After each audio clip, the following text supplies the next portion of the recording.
Greetings and bienvenue, midnight crew. Thank you for returning to this broadcast, and welcome to new viewers joining us for the first time. If you like a video, then feel free to subscribe. I'm a private investigator specializing in paranormal phenomena. I've got a few cases under my belt. Most of them can be explained due to natural phenomena, but I've got one that I was never able to crack. It's been bothering me lately. Maybe you guys could shed some light? Get a call from a friend of a friend. Old contact who puts work my way every now and then. This was about 2 years ago, in a rural area. Local customs were a bit superstitious, but it was the sort of place between the old and new. Old stores, new roads, plenty of woodland and creepy stories.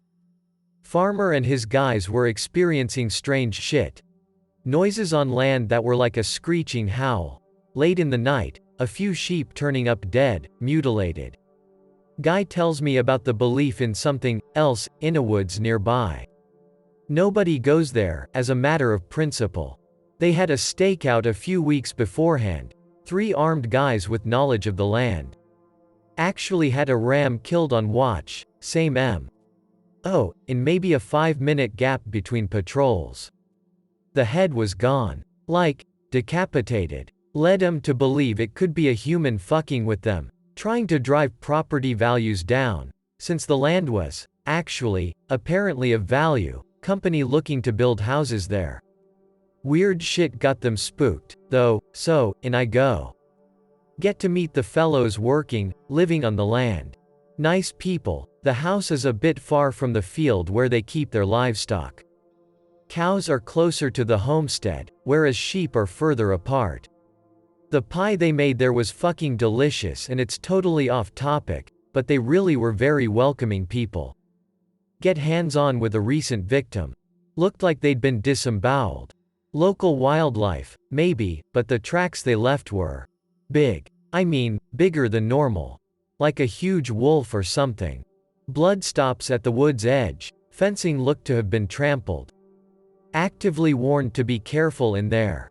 Dude even offers me a spare rifle. Refuse. Cuss I'm a dumbass. Wooded area covers a few miles, so I go in with some basic kit. Could make out similar tracks to what I saw back at the farm. Just one, maybe. I'm wading through overgrown bushes and plant life, trees starting to blot out the sun above me. Something feels off, but it's nothing I haven't felt before with strange shit happening. Get into the woodland proper and the tracks stop. No blood, footprints, nothing. Something in the air catches my attention. Follow my nose. 100 yards further, a bunch of bones and meat, rot and blood. Flies are buzzing. Strange that it got there without leaving a trace, but okay. Then I see it. Some kind of weird shelter, built from fallen branches. Thing's empty, looks to have a pit inside of it. Wolf den, maybe. Weird thing is, the ram's head is, I shit thee not, on a stick just outside of it. Tracks around the area look almost human, but there are more of those big fuck-off paw prints in between. Something about the construction of the den looks oddly thought out. At this point, I feel the hairs rise on the back of my neck. Something felt very wrong, IDK what? Did not feel safe, but the area seemed quiet. Something rustles behind me, a few branches creaking. Looked like a big humanoid shape or something, prowling the area. I was being watched, no doubt. Should have taken that dude's gun. I call out to it, just to be safe. Nothing for about a minute. Can't see that thing. Turn to leave. This thing, whatever it was, lets out this ear-bleeding screech. No wolf, that's for fucking sure. I bolt, but I hear something behind me. Took me all of 10 minutes to navigate back to the farm. Tell the farmer what I saw. We agree to go back out there with more bodies. Next day, I followed my footsteps, with the farmer and one other fellow with the gumption to go in a woods with us. We're on edge. A bit freaked out, all of us. Starting to question my choice of profession. Remember that this is why I like my job, even if it's fucking terrifying sometimes. Feels different this time, though. less threatening. The woods were quiet before. Like, unnaturally still. Arrive at the same spot as before. What I see is just fucking weird.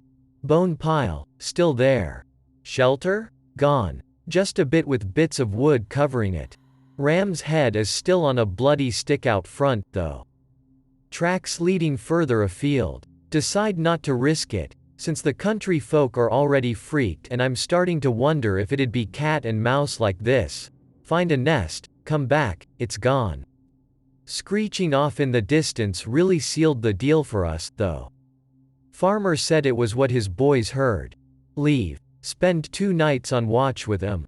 Looked into local myths, legends, the like. I need to file some paperwork, we'll be back in a few. Back. Sorry about that, but death and taxes, right? Records in a local village library suggest this kind of shit isn't a recent phenomenon. Other farms confirmed that this has been known to happen every now and then. Didn't like to talk too much about it, but good whiskey helps get the conversation flowing. Old notices for missing persons going back to the 50s, before recent construction of roads and bypasses.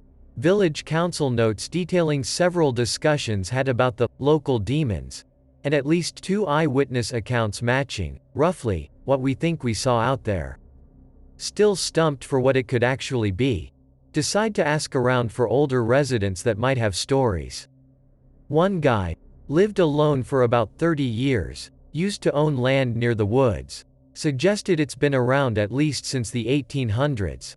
His grandfather would watch over him and his sister whenever they were out playing, just in case it got them. Used to weave stories about kids going missing, even back in his youth. Discounted possibilities of local wildlife, by and large. Apparently, large predatory creatures like bears and wolves were never seen much around there. Not much of anything other than birds, really. Even small creatures like rabbits were oddly rare, like they knew something was up with the place. Decide that I can't help.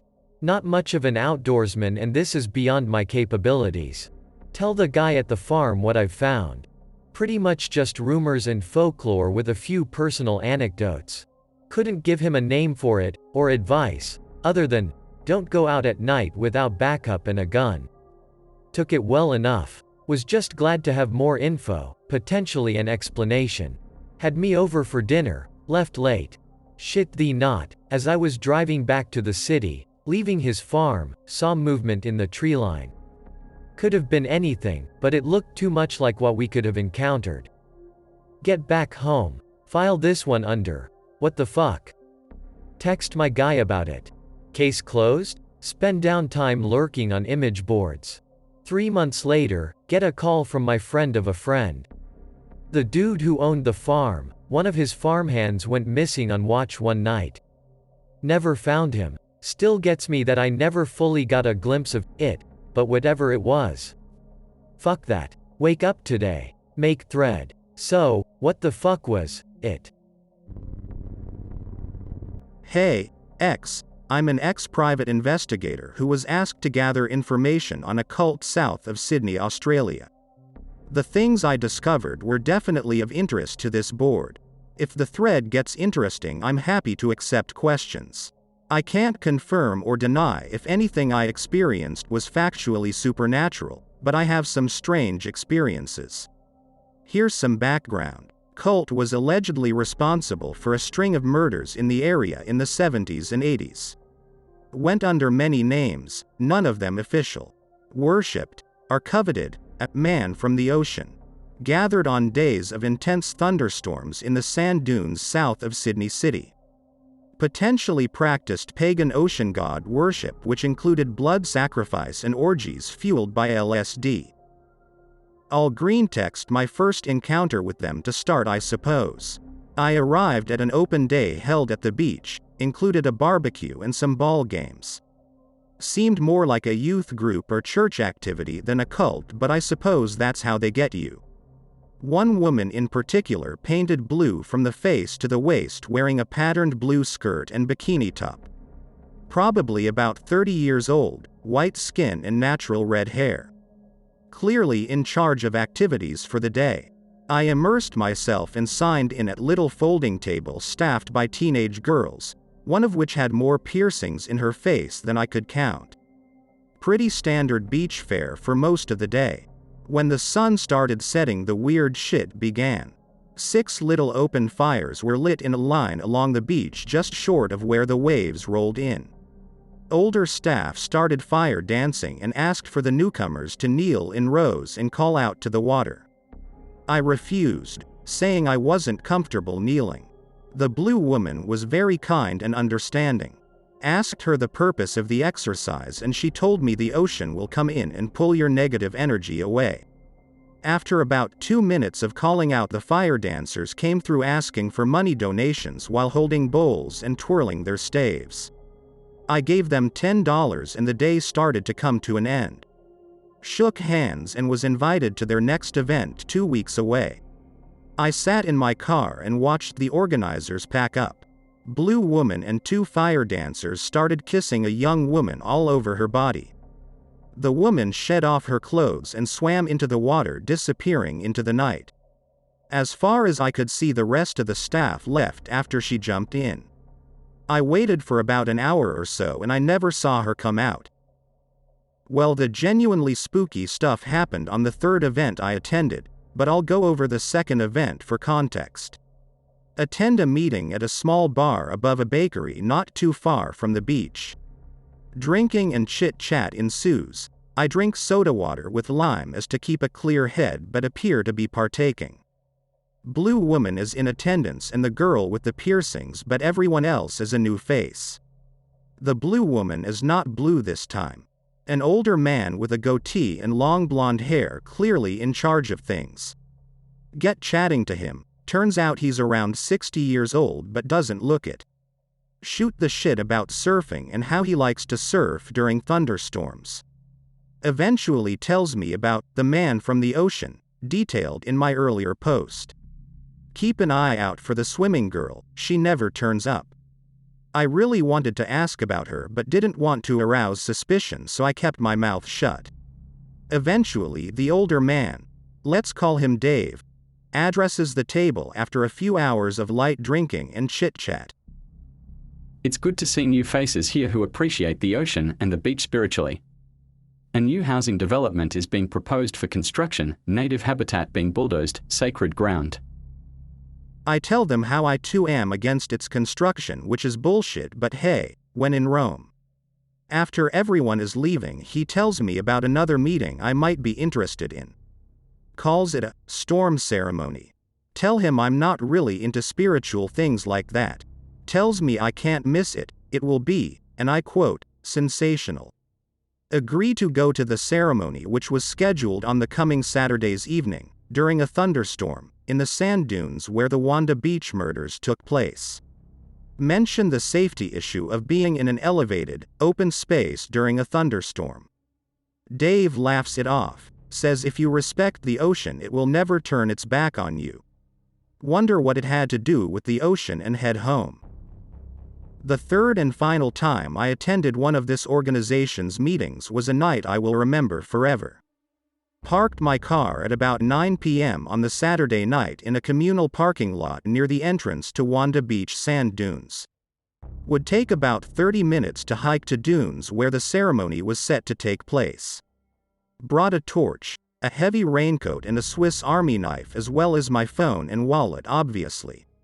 Rain started to set in during my hike, put the hood on my coat and trudged forth. Eventually the rain was torrential and rolling thunder could be heard constantly. Lightning strikes lit up the horizon over the ocean. In a valley between sand dunes I could see the group, 5 people all in raincoats except for one guy. As I got closer, noticed the guy was Dave, who was wearing board shorts and a singlet. So happy to see you. Nice weather we're having. Wouldn't be much of a storm ceremony without a storm, would it? We laugh a little and I look around. Blue girl is here and 3 other women whom I've never met.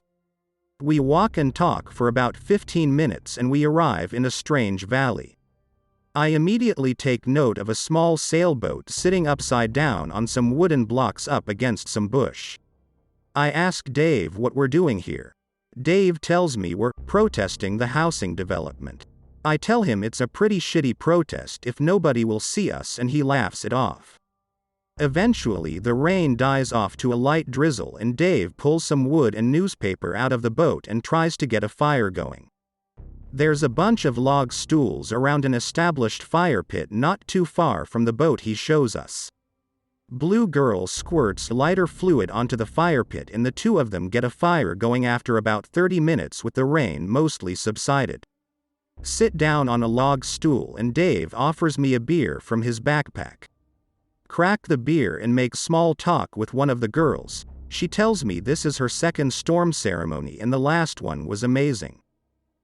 After about an hour the conversation gets much more giggly and incoherent and I try to match their energy. I realize that everybody's pupils are unnaturally large and feel a lump in the pit of my stomach when I come to the conclusion they've taken acid. Conversation devolves into straight-up gibberish and uproarious laughter, pondering whether my beer was spiked, but I feel completely normal, albeit anxious. Dave asks the blue girl to show me her breasts, wheezing with laughter. She takes off her t-shirt. Dave points at her and grins at me suggestively. Laugh along and try to seem cool with everything when I was really starting to stress out. The other girls start taking off their clothes and Dave takes off his top and starts howling as they do it. Not so much animal howling, more like frat boy howling.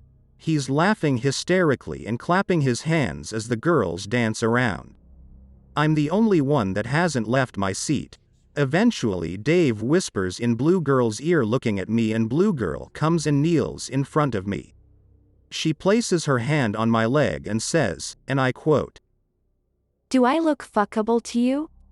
Starts rubbing my leg up and down and I try to laugh off her question. Dave eventually stops laughing and says, Does she? The mood completely shifts and everyone is staring at me intensely.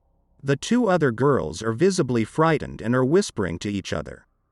I stammer and manage to respond, "I'm not really interested actually," or something to that effect. Dave's expression grows cold and angry. He simply states, Swim.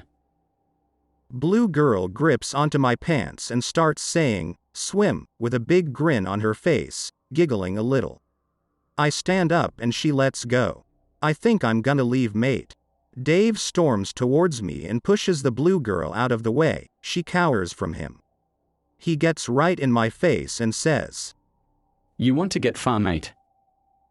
Pointing towards the boat. I push him away from me and tell him to fuck off, backing away. Blue Girl clings to his leg and he gestures with his arms as if to instigate a group hug with the other girls.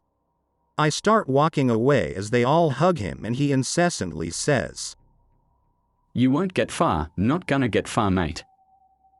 After I get out of the valley I move briskly and keep looking over my shoulder.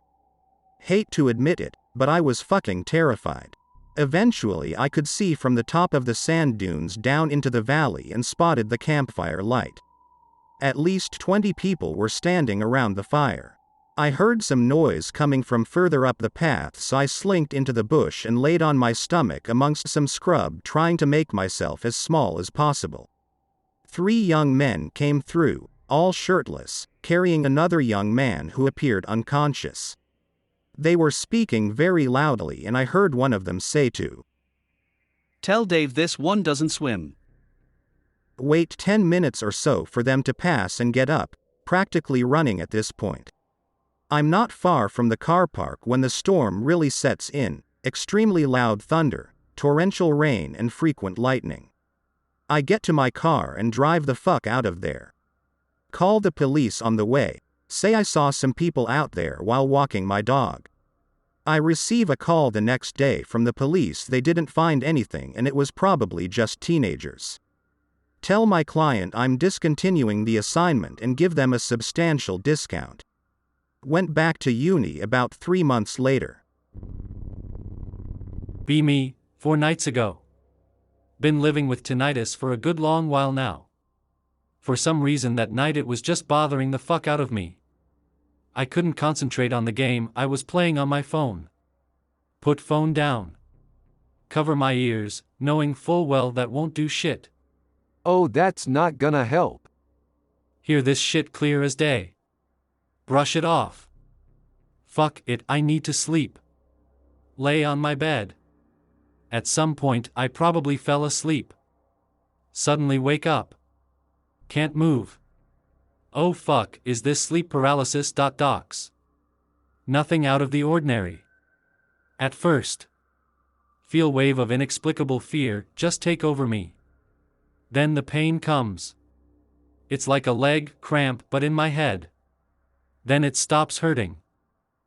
After the movie, stay on your side of the street. Fast forward to last night. Go see Hellfest with a friend since she didn't want to go alone. Movie ends. We talk and take a seat on the benches in front of the cinema. Shady looking dude across the street keeps looking at my friend and me. Remember the voice.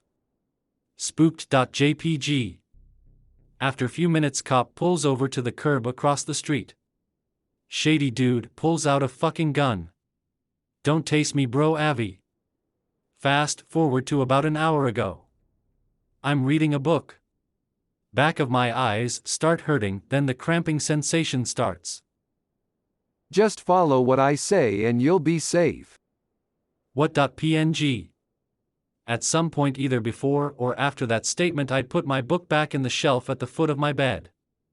Not sure if that's significant, but I don't remember putting it back, so gonna put it there just in case it is. I'm actually terrified, /x/. I don't think I'm going crazy, but this makes me really scared for myself. Can anyone shed some light on this? I've tried Google, but it's just giving me articles on mental illnesses. OP here, just woke up about an hour ago, been sleeping since around 4 in the morning, it's currently around 3 in the afternoon at the time of writing this. Wake up because of unbearable pain in my head. Knew the voice was coming. I remember what said. Basically, just yell at it to leave me alone. I don't want a guardian angel or whatever the fuck you are. This is my first time actually trying to make contact with it. The pain goes away. Here it comes.exe. It won't hurt if you just let me in. Let you in? Is this where I die.jpg? Accept my help. Are you an angel? No response. A parasite? No response. Think it's finally gone. I stand up and nearly collapse from the sudden pain flooding my head. I'm just someone who wants to keep you safe. I'm on the floor. No dinosaur.wave. I keep quiet. I'll talk to you again tonight. Probably stayed there on the floor for a good while before standing up to wash my face. Today's a day off, but I have work tomorrow, and this is the first time the voice has appeared in the middle of the day since it first spoke to me 4 days ago. Telling it to leave didn't work. I'm gonna drive to a town about 3 hours away and look for a church there on Sunday, 2 days from now. OP here, not kill, just got home from work. Couldn't post last night because the internet was out when I tried to up until when I had to leave, but I am copy-pasting shit from Notepad. Basically, I went to sleep at around 11 p.m. after having a friend over. Didn't tell them about the voice because I don't want to risk them thinking I'm a weirdo. I remembered that the voice said it would talk to me again that night. Wake up to headache. It's 3 in the fucking morning. This one doesn't feel too bad. Just a throbbing sensation and dull pain in the back. Pain doesn't go away fully this time. I tried to make it hurt less. Spend next few minutes nearly chanting for it to leave me alone. I can't do that. Why not? I need you to be safe. Why? You're important. Important? To me, yes. And who are you? That's not important. Kinda is, you just appeared out of nowhere. I've always been with you. Are you an angel? No response. Please, just tell me. No response. I close my eyes, thinking it's gone. Don't go behind the shop alone. I keep that shit in mind. At around 3:15 I realized the voice and the pain was gone. Working 4 hours.png. Go back to sleep.exe. Anyway, that was the entire encounter, apparently, as far as I can see from what I've written down and from what I can recall. I chose to ignore that warning it gave me, though, and I'll post what happened once I've changed clothes and typed it out. Okay, so, a bit of background: I work as a private investigator. I'm 21 and still pretty fresh to the whole thing compared to most of my coworkers, but the pay's pretty good and I sometimes get bonuses based on the client's discretion. I have the education and the experience, as well. Anyway, today I had to go out with a partner to investigate an apartment complex downtown, super shitty area, because apparently one of the tenants may have some information regarding an identity theft case we're currently working on. I agree, my partner's one of the more seasoned dudes in the place and he's super chill, so I'm pretty sure we were gonna take one of his on-the-job breaks before going back to the agency. All around, a good time for me. Anyway, here's what happened. We get to apartment complex. Partner makes sure he's got his stun gun on him. All I carry on me is a knife, because I haven't gotten around to getting a license yet.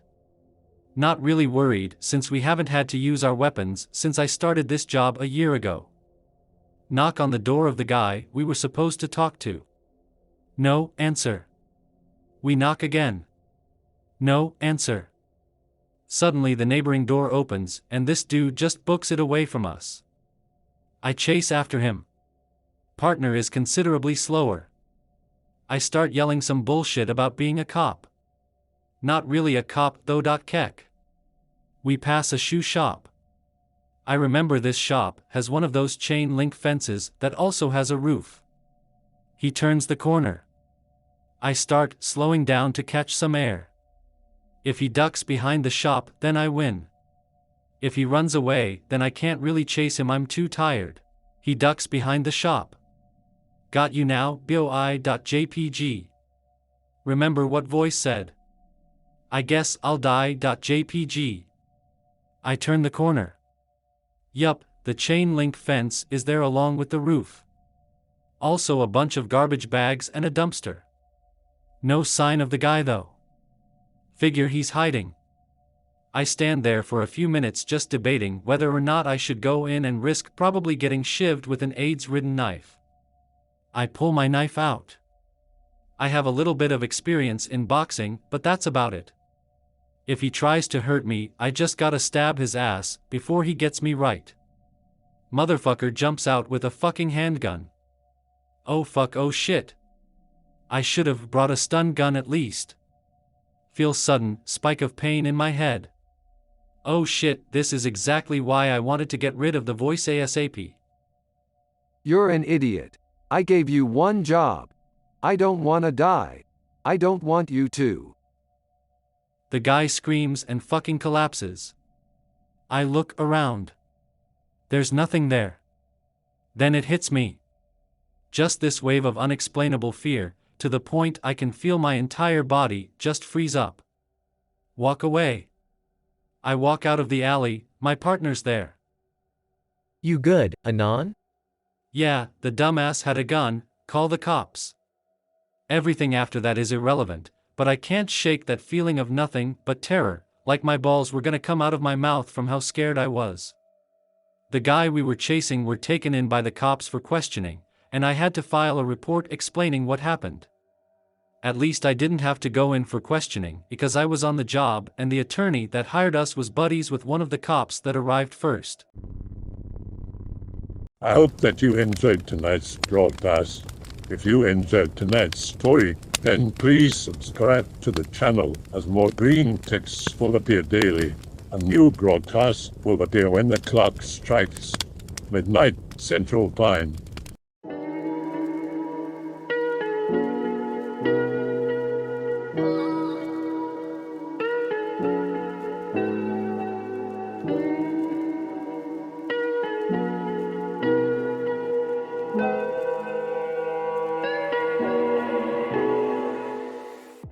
Remember that all videos have been archived on the Odyssey page.